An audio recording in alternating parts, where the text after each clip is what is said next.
Hi Virgo, Sun, Moon, Ascendant, or Venus. This is Dane, and we're going to be doing your September 6th Mars trans Pluto reading for you. Now, I ask if this reading resonates with you. Don't forget to like, comment, and subscribe.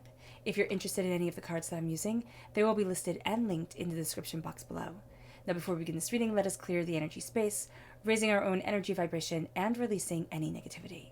So take a nice deep breath in, exhaling whenever it feels comfortable for you.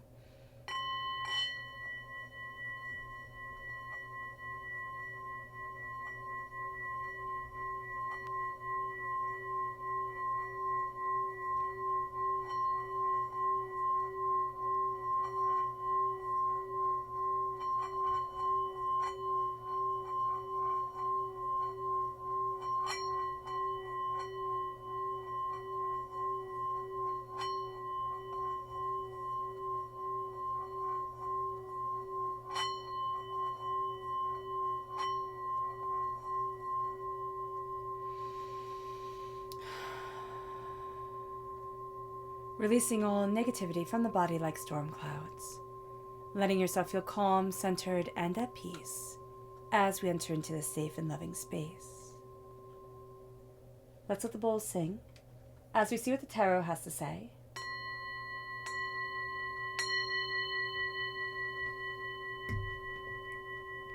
Virgo. How will Virgo be affected by Mars trans Pluto? September 6, 2021, Virgo. Angels and spirit guides show me clearly. Guide this reading and show me clearly. Angels and spirit guides show me clearly. Guide this reading and show me clearly. Angels and spirit guides. Ooh, goodness. Okay, so that fell on the floor. Hold on 1 minute. Let me grab it for us so that we have the card that spirit wants us to have. And you guys get to listen to my squeaky floor, which is always, always, always a pleasure.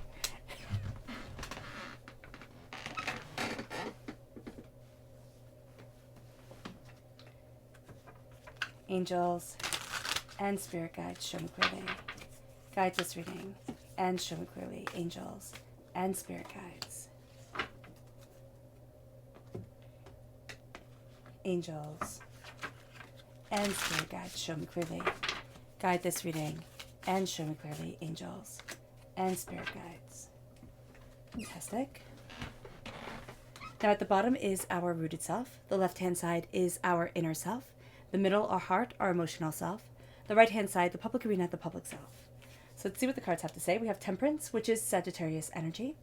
This is also balance coming forward. So if we have Sagittarius within our natal chart, that's coming through quite powerfully at our root. Then we have the Four of Fire, the Four of Wands, and this is joy, celebration, happiness, success, new opportunities coming our way. The Minor Arcana marriage card, so that's also very fun.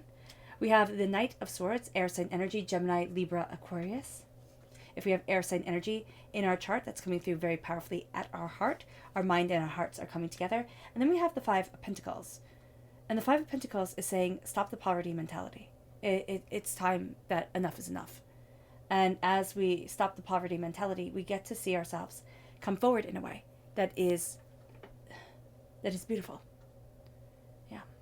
Okay, so let's see the energy we need to be mindful of during this time. What is the energy that Virgo needs to be mindful of? Angels and spirit guides. The Queen of Cups. That makes sense. Water sign energy, Pisces, Scorpio, Cancer. This is a sense of falling into the heart too much. And this is something we do have to be mindful of. Because during this time, everything can be too intense. Because this is a time of intense force, intense focus. We're looking at the big picture, but we're also looking to be stronger, to be better than we were before. We're astoundingly strong-willed, we're astoundingly determined and focused on success. And so we can almost at times also look at our hearts as something to have to be overcompensated for. Overcompensated? Can't say that word right now, but that we'll almost see as a disadvantage.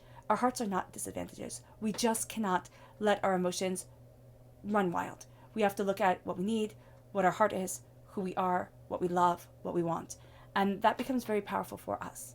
And also people can take emotional advantage of us because we're going to be so focused on trying to do everything correctly that And it's almost like a question mark correctly, because we just want everything almost to be perfect, that we forget our original focus, that people can be very emotionally manipulating for us. Now, our chakra energy for this time, angels and spirit guides show me clearly, guide this reading and show me clearly, is soul's healing. This is the soul star chakra located 6 inches above our crown. This is a time where we call healing in, where we get to see ourselves moving forward in a healing, beautiful light, where there gets to be a sense of connection, of understanding, of love, of trust, of being to us. And that becomes very powerful. We become very powerful because we embrace this healing. We embrace this power. Now, with temperance at our root, this is a time for balance. This is going to be a time where we can easily feel out of balance for other people and what we desire. Now, with Mars trans Pluto, as I'm just jumping straight into the cards and forgetting to tell you about this planetary alignment, again, this is a time of strong wills. That's why we need the balance to come in. Because if we are not balanced and we let our strong will take over, we can miss the emotional aspect of it, we can miss the practical aspect of it, and just be caught up in what everybody else is racing for, what everybody else wants, what everybody else is seeing as right. Now, this also, again, leads us to being astoundingly determined to succeed. We want to succeed. Nothing is going to hold us back. Not a bad thing, especially if we don't let the ego get in the way. And this is a time where we can really disconnect ourselves from the ego and be able to say, this is what I want, this is where I'm headed, this is what I desire, this is what I'm calling forward for me. Mars trans Pluto has Mars acting on Pluto's evolutionary drive for healing, transformation, and rebuilding. And as this evolutionary drive comes forward, Mars's fierceness gets mellowed out with Pluto's brilliance, with Pluto's love. And as this gets balanced, we start to see that this is an easier time to express our desires, our passions, our wants, and to have what we've been working for transform the energy that we're embracing. Meaning that what we're working for and our energy vibration starts to come together, and we start to see that we're becoming more connected with our hearts, our souls, and ourselves. We're becoming more connected with what we wish for, with what we love, and what we desire. Now, this also brings us to a fantastic place of change. We need balance. We need to embrace what we love. We need to be a fierce warrior of our mind and our heart. We need to understand that poverty is not our lot in life. And so as we're embracing this profound place of change, this also starts to bring us into focus. What has us feeling out in the cold? What do we need to celebrate? What are we married to? Not who are we married to, but what in our heart do we have a sacred bond to, that if we walked away from it, we walk away from a part of ourselves. This is also a time where our aura energy, the aura that is around us, is beautifully connected with our sexuality, our sensuality, with our power and our passion. And so as we embrace who we are, who we love, what we need, what we want from the world, we start to raise our energy vibration. We start to shine a little bit brighter. Our aura becomes more prevalent within us, more prevalent around us. And we move to this place of balance and understanding. This is also a time where we can develop and share our intuitive or psychic abilities. And this is a time where we have to trust our intuition. The soul's healing is raining down on us. There is a power and purpose for us. Temperance comes in. Balance comes in. We get to see that balance, that beauty, that brilliance. We get to see also what we're transformed to. So when we make tea, we add hot water to tea leaves, and it transforms it. It steeps for a bit, and all of a sudden, it's not hot water and it's not leaves anymore. It's tea. And here, that's what we're going to find with ourselves. It sounds so terribly practical, but could you just think of whoever discovered tea, whoever discovered making drinks besides water. That was astounding. And so we go through this transformation. We also go through this purification because boiling water cleans it. And so we purify, we transform, and we become balanced because we pour that cup for ourselves and it nourishes us. It sustains us. It soothes us. It quenches our thirst. And it brings us to a place of powerful understanding and powerful balance. It brings us to the Four of Wands. It says, what do I love? What do I want? What do I need? Who am I? And why am I? The Four of Wands is passion and determination and focus and understanding. The Four of Wands is celebration. And so here we have a mom, a mother fox, and I believe the baby fox are called the kids. And we have two playing and one watching. And that's going to be us during this time. We're going to be the one that watches beside the mom, being connected, being loved. And we're going to be the ones that go out into the world too and roughhouse and play with those that we're learning from spiritually, personally, powerfully. And we see where we stand and why we stand there, what we love and what we want, and who we are and what we need. And this starts becoming the game changer for us. We start to become the game changer because we're embracing passion and desire. We're learning how to celebrate. And again, we're seeing, what is it that I am intrinsically bonded to in this lifetime, in this world, in this brilliance that is me. That if I step away from it, I step away from everything that I am, everything that I love, and everything that I want. Do people make us feel guilty because we don't fit into the mold? Don't apologize. Claim who you are, as long as you're coming from a place of love, of light, meaning you bring light, brilliance, illuminate the situation instead of making it dark into the world, that you come from a place of beauty and of a sense of self. And it opens up the door. It opens up the gate. It says, this is me. This is what I need for my life. This is what I want for my life. And this is what I get to celebrate. It can lead us to new career opportunities because we're starting to see ourselves differently. It's not the same old, same old. It's like all of a sudden we are focused on who we are, who we can be, and what we truly desire from our lives. And that's what we start to celebrate. It brings our hearts to the Knight of Swords. And the Knight of Swords is this fierce knight that leads us to the fairy tale ending. And they all live happily ever after. Or she's rescued, or he's rescued by the White Knight. And this is what we're doing during this time.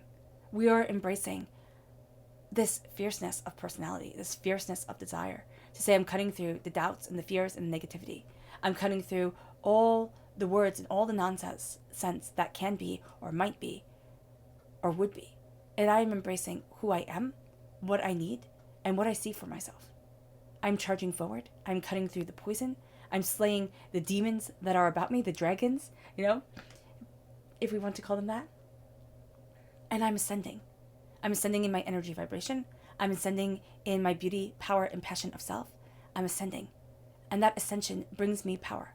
It brings us to the Five of Pentacles. We have to be very mindful that when we claim this power, because we need to claim this power, Virgo. And also, if we're born on the cusp with Libra, this is going to come through very powerfully. It just is. The sense of this word, this determination. We're going to want to do things slow. The Knight of Swords is the fastest moving knight. So even though we think, okay, I have to plant my seeds, okay, I have to wait till they grow, okay, I have to nourish this, I have to weed that, the Knight of Swords is like the air comes through and just moves it all. And it brings us to the Five of Pentacles. What is it about us that can't be prosperous, that doesn't get to have the life that they want, doesn't get to have the dreams that other people get to have? Why is it that you can be their cheerleader and not your own? What is the poverty mentality? Is it something inherited? Is it a curse that was passed down? Meaning, is it a negativity that was spoken over you that said you couldn't before you even tried? That locked you away before you even thought about becoming more, or before you even knew you could be more? With the Five of Pentacles, we're breaking those chains.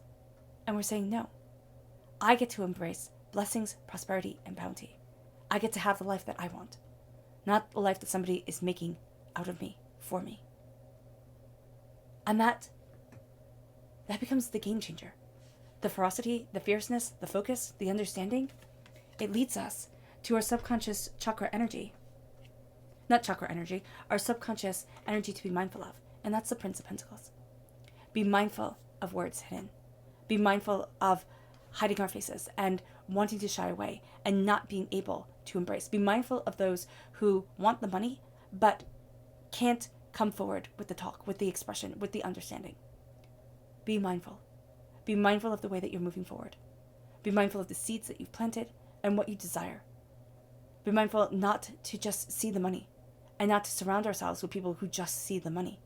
Where's the passion? Where's the love? Where's the connection? It leads us to our subconscious chakra energy. And that is abundance, the root chakra. There it is. It isn't hidden away behind our mouths. It's hidden in our root chakra. It is the root of what we were born for, of who we were born to be, of how we were meant to move forward, of what we love, we want, and we need within our lives. This is at the root of us, abundance. Claim that abundance. Claim that prosperity. Do not let anybody else take it from you. It leads us to our subconscious rooted energy, and that's the Hierophant. The Hierophant is the major arcana marriage card. So again, what are we married to? Not who did we say this oath to, but what is it within our lives, within ourselves, that is intrinsically who we are, that if we step away from it, we step away from the reason why we're here. This is tradition, this is wisdom, this can be orthodoxy, but this is also a sense of what is the tradition of me? What is it that I embrace that absolutely, positively defines who I am, embraces who I am, and moves me forward? With the Hierophant, we claim our power and we know our strength, because the Hierophant is the mightiest of all the people within the tarot, within the major arcana, because he rules over the emperor and the kings and the queens, because he's the Pope. In the Rider-Waite-Smith deck, he's represented by the Pope, and the Pope had absolute power. Now it moves us to our subconscious inner self, and that is the offering. This is the Hermit. This is us in the major arcana. We are offering our wisdom, our intention, our purpose, and the energy of nature, the energy of the world is seeing it and answering it. It's helping us to move forward. It's helping us to plant the seeds that we desire. It's bringing us quiet, serenity, so that we can open up to who we need to be, to what we need to create and cultivate within our lives, claiming our voice and claiming our power. It moves us to our subconscious emotional self. And that's the Three of Cups. The Three of Cups for me is always the person that should have celebrated us but can't. And those are the people that we tend to focus on.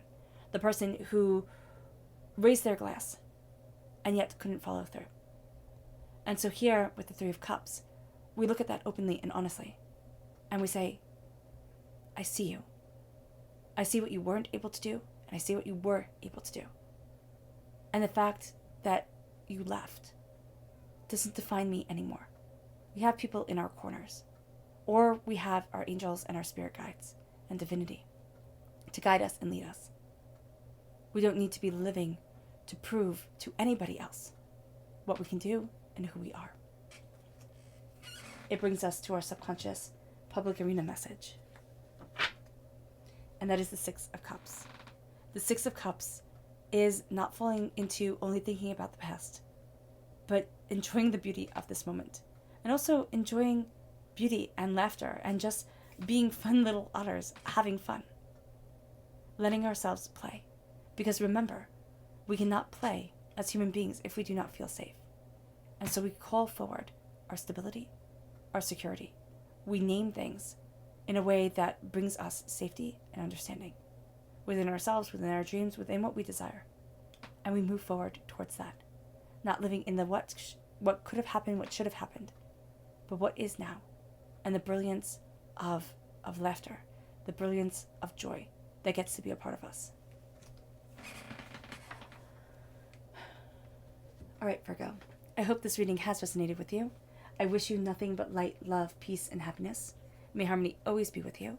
I am sending loving, healing energy to each and every one of you. I love you all, and stay safe. Let's end this reading with a meditation, a clearing away of negative energy, a raising of our positive energy as we embrace the transformation and the power that is to come. So take a nice deep breath in, exhaling whenever it feels comfortable for you.